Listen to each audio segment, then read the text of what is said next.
Bonjour à tous, alors aujourd'hui je vous propose une petite vidéo de présentation de test de la cartouche Neo Geo Pocket Color Sélection volume 1 sur Nintendo Switch. Comme son nom l'indique, c'est une cartouche de compilation de jeux Neo Geo Pocket Color. Alors pour ceux qui connaissent pas cette console, la Neo Geo Pocket, c'est la déclinaison portable de la console Neo Geo de SNK, qui est une console très appréciée des amateurs, puisqu'on l'appelle la Rolls-Royce des consoles. Donc là vous avez la déclinaison portable, sachant que cette portable est sortie à l'époque de la Game Boy Pocket, Game Boy Color. Il y a deux versions aussi de la Neo Geo Pocket, il y a une version noir et blanc et une version couleur. Malheureusement ça a été un échec commercial parce que SNK n'a pas pu faire face à Nintendo et tous les éditeurs tiers sur le marché des portables, quoi. Voilà, bon, quoi qu'il en soit, cette console était excellente. C'était une 16 bits.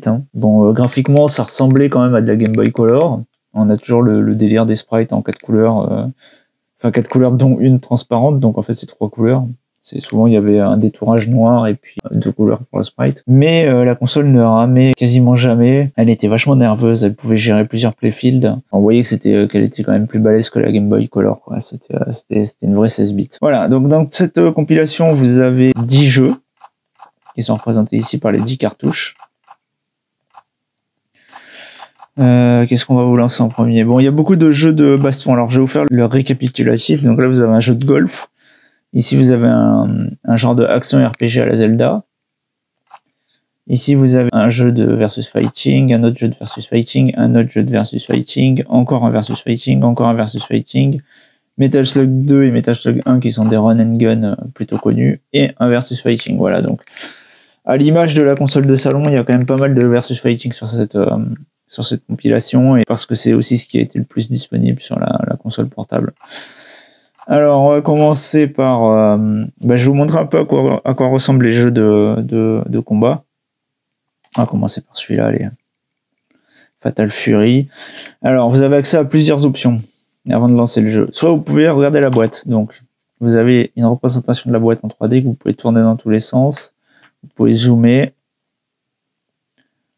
Vous voyez, vous pouvez regarder vraiment partout, quoi. Donc, voilà, vous pouvez lire ce qui est marqué dessus. Vous pouvez ouvrir la boîte. Vous pouvez sortir la cartouche, zoomer sur la cartouche, la faire tourner. Donc vous voyez, la modélisation est quand même vraiment pas mal faite. Vous avez même le circuit imprimé. Donc vraiment, vous pouvez voir à quoi ça ressemblait à l'époque, quoi. Voilà. Une fois que vous avez fait ça, vous pouvez aussi... Alors, vous avez accès au manuel. Donc vous avez le manuel qui est entièrement pareil, vous pouvez zoomer, dézoomer, vous pouvez voir toutes les pages, etc. Donc vous avez la totalité de chaque manuel de chaque jeu. La langue, vous pouvez le mettre en japonais, donc évidemment ça traduit, ça fait aussi le manuel est en japonais quand on met en japonais. Pareil pour la boîte, si vous regardez la boîte, c'est la boîte japonaise. Vous voyez. Et vous pouvez sélectionner la machine sur laquelle le jeu va se lancer. Donc vous avez la version noir et blanc, la version couleur et la version New Color. Alors je sais pas ce que c'est, mais moi je mets tout le temps ça New Color. Je sais pas, franchement je connais pas, je connaissais que la noir et blanc et la color.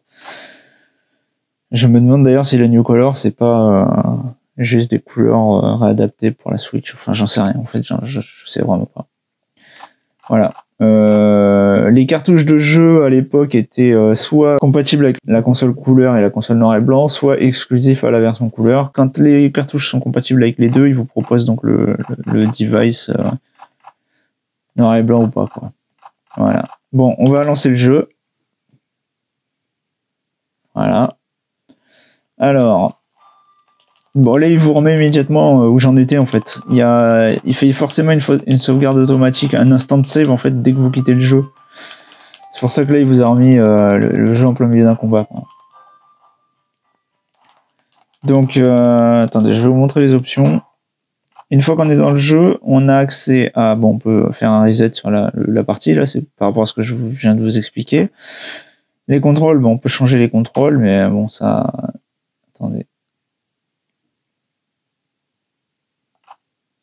Ah, j'aurais pas dû faire ça, en fait. Je vais faire reset.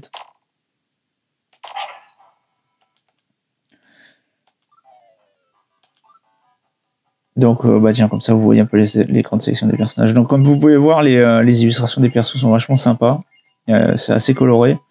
Parce que je pense que c'est des sprites qui se superposent en fait. Donc c'est pour ça qu'ils peuvent afficher plus de couleurs que sur un simple sprite normal, quoi. Par exemple, là vous voyez, vous avez 1, 2, 3, 4, 5, 6. Attendez, 1, 2, 3, 4, 5, 6, 7, 8.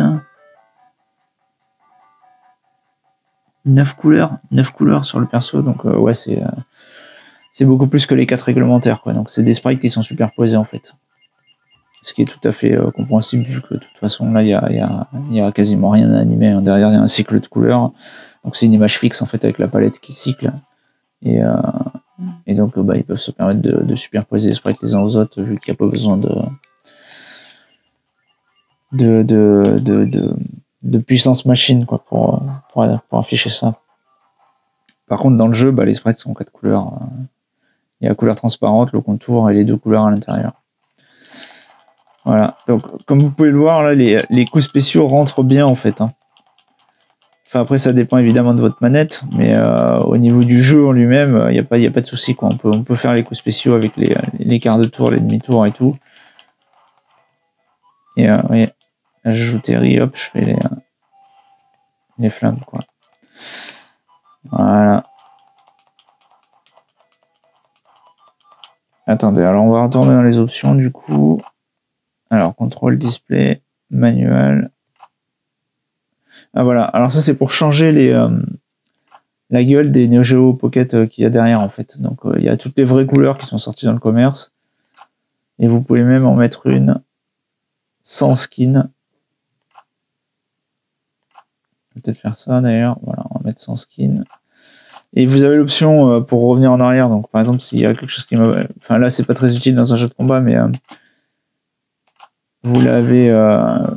quand vous jouez à un jeu de plateforme par exemple et que vous tombez dans le vide, au lieu de perdre une vie et de recommencer le niveau, vous pouvez faire un petit retour arrière et reprendre la partie là où vous en étiez. Voilà. Qu'est-ce qu'il y a d'autre? Bon voilà pour les options, quoi. Alors je vais vous montrer d'autres jeux. Alors on va regarder celui-là. Donc celui-là c'est un jeu de combat qui met en scène exclusivement les personnages féminins de SNK. Donc c'est un peu la version portable si vous voulez de SNK Heroine Tag Team Frenzy là, qui est sorti sur toutes les consoles en fait, hein. Donc ils ont sorti récemment aussi SNK, un jeu avec toutes les héroïnes dans un jeu de versus fighting. Voilà, là c'est exactement le même principe, il n'y a que des filles en fait. Vous voyez, graphiquement c'est vraiment le même système que Fatal Fury qu'on vient de voir juste avant. La direction artistique est absolument identique sur tous les jeux de combat qu'il y a sur cette console. C'est exactement les mêmes types de sprites, les mêmes traitements des décors, etc. Donc là-dessus c'est assez cohérent. Bon, King of Fighter, vous connaissez tous King of Fighter. Alors sur celui-ci, vous avez accès au tag team en fait. Donc vous avez, vous voyez en haut là, il y a plusieurs personnages en fait dans mon équipe. Donc c'est comme, c'est un King of Fighter en fait, hein. Donc chaque jeu de combat a les mêmes spécificités que son homologue en version de salon, quoi.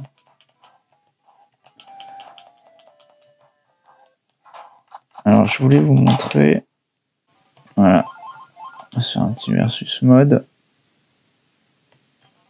Voilà. En fait, quand vous avez des jeux de combat qui sont jouables à deux, il vous le met comme ça en mode table. Vous posez la Switch sur la table à plat et chacun peut jouer avec le Joy-Con de la Switch en fait. C'est-à-dire que vous vous retrouvez avec une espèce de panel comme ça d'arcade. Chaque joueur joue avec son panel et vous pouvez vous affronter l'un contre l'autre comme ça en mode versus. Donc ça, je trouve ça vraiment pas mal du tout. C'est une excellente idée d'avoir fait ça. Alors Last Blade, Last Blade c'est un jeu de versus fighting à l'arme blanche, comme Samurai Shodown en fait, c'est deux gros titres à l'arme blanche connus de chez SNK. Donc vous voyez, pour ceux qui connaissent, c'est assez amusant parce que les décors correspondent aux décors de la version de salon, quoi.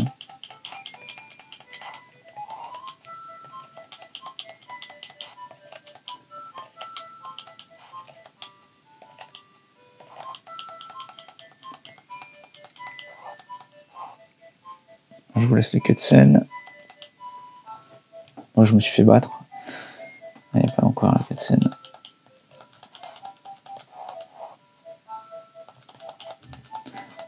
Vous m'excuserez, je joue sur le côté pour pas qu'on voit ma tronche dans les reflets de la console là, quand on passe à un écran noir.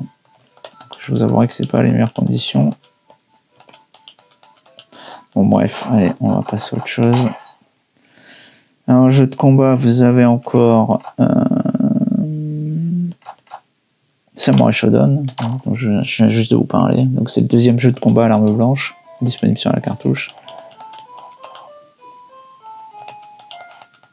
Ah, c'est marrant, il m'a laissé la console derrière.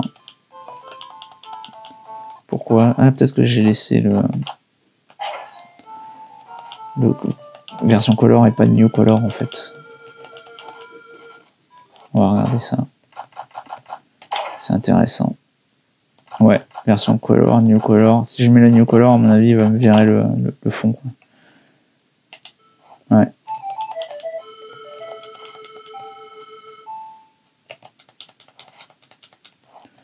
Bref. Nous avons ensuite le SNK versus Capcom The Match of the Millennium. Alors celui-là, c'est évidemment c'est le gros titre de baston de la console. Vous avez... attendez, je vais faire un reset pour que vous voyez la sélection des personnages.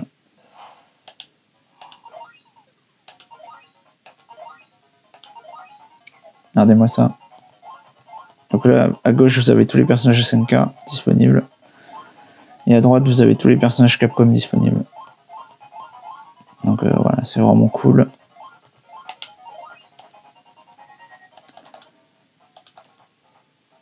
Regardez-moi ça, Zangief contre Ken.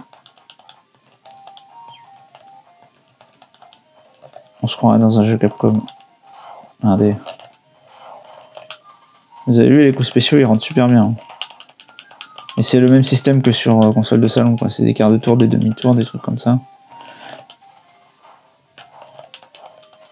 On va essayer de faire un Dragon Punch pour voir. Ouais, ça marche bien.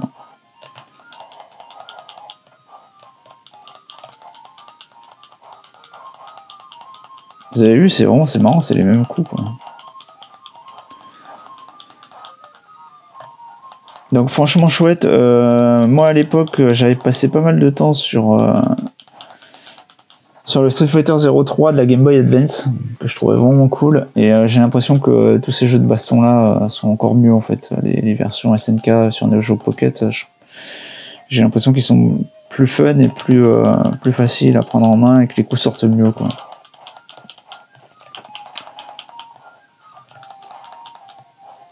Franchement, j'aurais dû m'en prendre une à l'époque.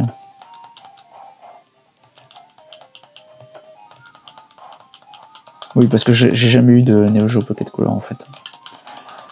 J'ai souvent hésité pour m'en prendre une. J'en voulais une en fait, surtout pour... je vous en parle après, j'ai gardé pour après. À l'époque, j'aimais bien les RPG, les action RPG. C'est plus trop le cas. Maintenant, je préfère l'arcade en fait. Je suis plus branché versus fighting et shoot 'em up. Mais à l'époque, j'étais jeune, donc j'aimais bien tout ce qui est RPG, action RPG. Et il y avait un action RPG sur cette console qui me faisait drôlement envie. D'autant plus qu'il avait été traduit en anglais. Voilà. Et donc c'est Dark Arms. Et figurez-vous qu'il est sur cette compilation, il est ici. Je vais vous le montrer. Donc Dark Arms, vous voyez, c'est le même principe qu'un Zelda en fait. Vous vous baladez, vous pouvez tirer avec votre arme. Et vous avez des ennemis, donc c'est un action RPG en fait. On peut pas, il n'y a rien à dire de plus. Il est traduit en anglais, donc là ce qui est marrant, c'est que quand je tue des ennemis, il faut que je laisse mon arme se faire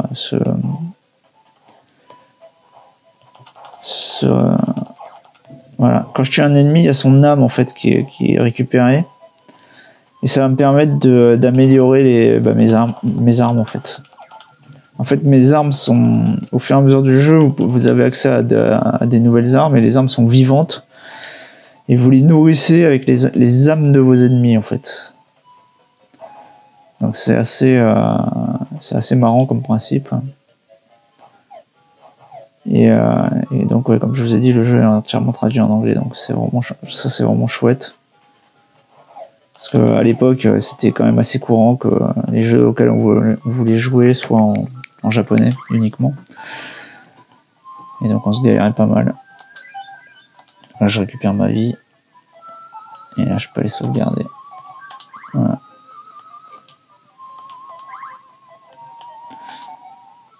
Voilà. Bon, donc voilà pour Dark Arms. Bon, je peux pas trop vous en parler en détail parce que j'ai pas beaucoup joué. Ensuite, je vais vous montrer. Bon, ça c'est un jeu de golf. Je vais vous le montrer quand même vite fait.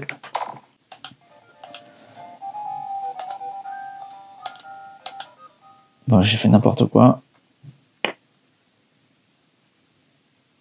Bon, c'est un jeu de golf, tout ce qui est le plus classique. Hein. Ça me fait beaucoup penser à Golf sur Game Boy.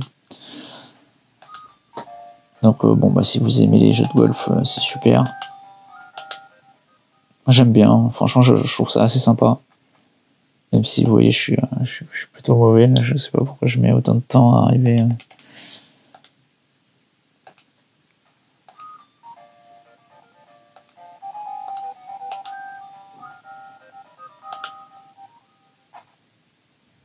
Voilà. Hop. Ah non, putain, c'est pas bon ça.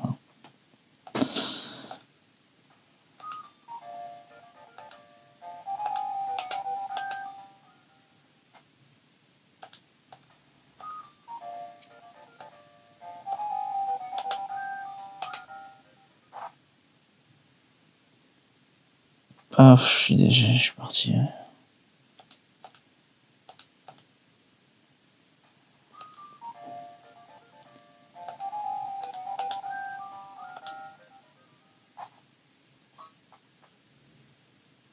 Putain. J'ai pas de bol là. J'ai vraiment pas de chance. Oh bah j'ai perdu. Voilà. Bon, enfin bref, vous avez vu, c'est un jeu de golf, il est très sympathique. Et pour finir, je vais vous montrer donc les Metal Slug, qui sont les jeux qui font le plus parler d'eux sur cette compile. Donc ce sont des épisodes inédits de Metal Slug, adaptés évidemment à la console portable. Bon bah là on débarque directement dans ma partie, hein. Donc je vous ai dit il y a l'instant save, donc vous voyez à quoi ressemble l'épisode 1.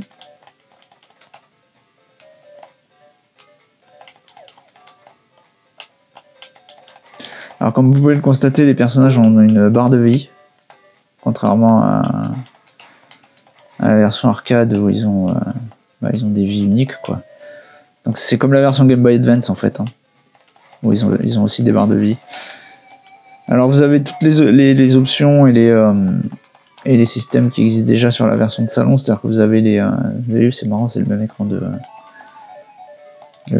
Game Over. Donc vous avez les prisonniers qui vous lâchent des options, les ennemis pareil qu'on connaît plus ou moins. Vous pouvez monter dans les véhicules, hein, donc il y a des tanks, il y a des avions, il y a tout le bazar est là, quoi. Moi je fais vraiment n'importe quoi, hein. En plus c'était ma partie, c'est dommage.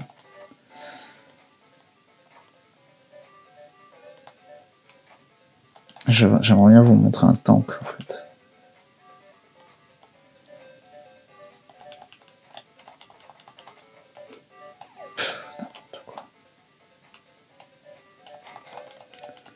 En plus ce niveau c'est dommage, il n'y a pas de... Il n'y a qu'un seul plan de scroll en fait. Il y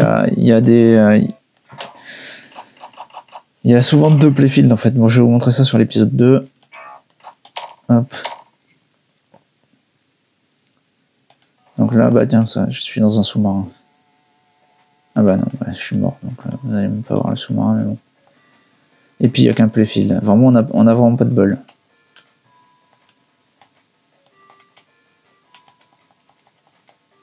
Donc là, vous avez vu, c'est un gameplay spécifique à cette version portable. Il y a pas, je crois pas qu'il y ait ce genre de passage dans la version de salon. Je donne des coups de rame avec un bouton et je saute avec l'autre en fait.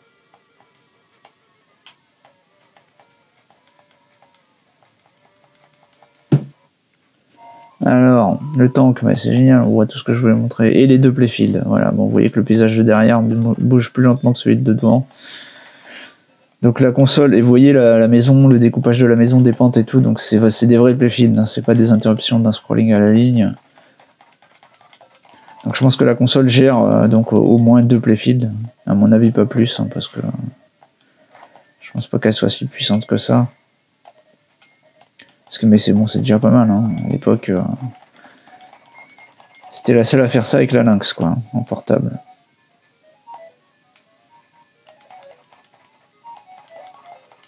Alors pour lancer les bombes, c'est assez particulier. Il faut appuyer sur... Regardez, vous voyez en bas là, j'ai mon arme qui est sélectionnée. Ah non, là c'est bon, ça les lance direct en fait avec le bouton. Parce que quand on joue le personnage à pied, en fait, il faut appuyer sur un bouton pour switcher entre le fusil et les bombes. Et ensuite, on tire les bombes avec le bouton de tir normal, quoi. Donc là, on arrive sur un boss, en fait. C'est un boss, hein, ouais.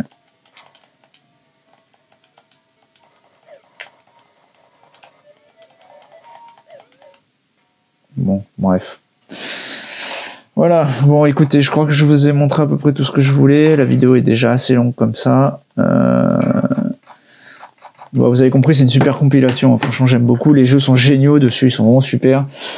Si vous voulez jouer sur la console d'origine, c'est des jeux qui coûtent très cher, hein, parce que ils n'ont pas été diffusés à beaucoup d'exemplaires. Et puis vu la hype qui est en ce moment autour du rétro gaming, forcément, si vous voulez vous acheter ces jeux-là, c'est quasiment inabordable.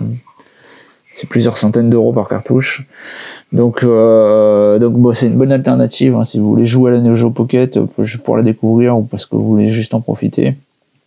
C'est excellent, vous avez cette cartouche, elle coûte 40 € et vous avez 10 jeux dessus, donc parmi les meilleurs, hein, franchement. Enfin moi de mémoire comme ça, il m'en manque pas en fait, hein, de ce que je voulais. Enfin si, il en manque un en fait, c'est le Sonic. Parce que Sega a fait un Sonic sur cette console, vu qu'elle était compatible avec la Dreamcast à l'époque, hein, il y avait un câble Link, ils avaient fait un partenariat avec Sega, il y avait un pont entre les deux consoles et les deux jeux Sonic en fait, Sonic Adventure, Sonic Neo Geo Pocket et les deux consoles. J'aurais bien aimé avoir ce Sonic, mais bon, je pense qu'il y a un problème de droit, on l'aura peut-être jamais. Et puis peut-être aussi un jeu de foot, je crois qu'il y a des jeux de foot qui sont pas mal dessus. Voilà, donc quoi qu'il arrive, ça s'appelle Neo Geo Pocket Sélection Volume 1, donc peut-être qu'il y aura un volume 2 qui va sortir. C'est disponible évidemment en téléchargement sur le store, mais surtout en cartouche. Ça a été édité en version physique, vous voyez, en cartouche chez Pix & Love Games. C'est distribué chez Just for Games, qui est franchement le meilleur distributeur de jeux vidéo français en ce moment. Ils font vraiment que des titres excellents. Ils ont une sélection géniale et c'est eux qui importent tous les trucs qu'on pourrait, je crois, ne jamais voir en France en fait. Du style Neo Geo Mini, Astro City Mini, enfin tous ces trucs là quoi. Et voilà, donc vous savez quoi faire si ça vous intéresse. Allez, bye.